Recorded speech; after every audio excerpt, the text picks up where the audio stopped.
আপনাদের বিশ্বাস হয় আমার স্ত্রী যে রাসূলের মেয়ে ছিল? বিশ্বাস হয় না?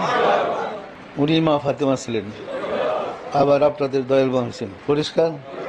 সুতরাং ভাগ্য করে তকদিরের কারণে আপনার সুযোগ পেয়েছে।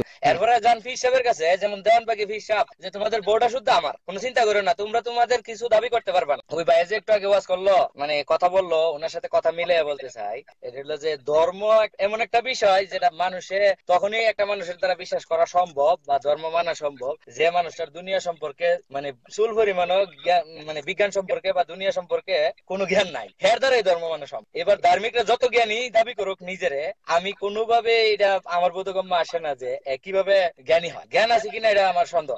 আর একটা জিনিস হইলো, আমি কথাগুলো একবারে বলতেছি, আমার কাছে কোনো প্রশ্ন নাই, আমার কথাগুলো আপনার মাধ্যমে সবার শোনানো আমার ইচ্ছাটাই। এখন দেখেন বাংলাদেশের অবস্থা বা সারা পৃথিবীর একই অবস্থা, যত নবী রাসূল হয়েছে ওদের আখের লাস্ট টার্গেট কিন্তু ছিল রাজত্ব, ঠিক আছে?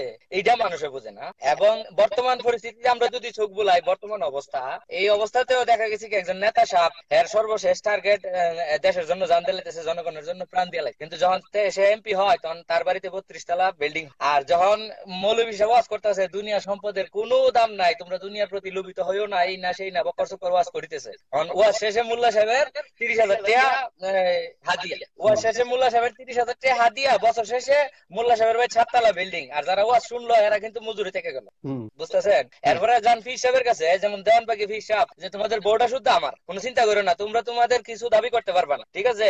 কিছুক্ষণ পরে দেখা গেছে কি বছর শেষে গিয়া 2-4 বছর 10 বছর পরে দেওয়ান বাকি আদাটা ঢাকা শহরের মালিক, যেটা শেখ হাসিনার চেয়ে বেশি সিকিউরিটি ওনার লাগে। তাহলে তোমরা দুনিয়া সম্পদের লোভী হইও না, আর আমার আদাটা ঢাকা শহর দিয়ে লাও, এই হলো ফির সাহেব, সবচেয়ে ভয়াবহ ফির সাহেব।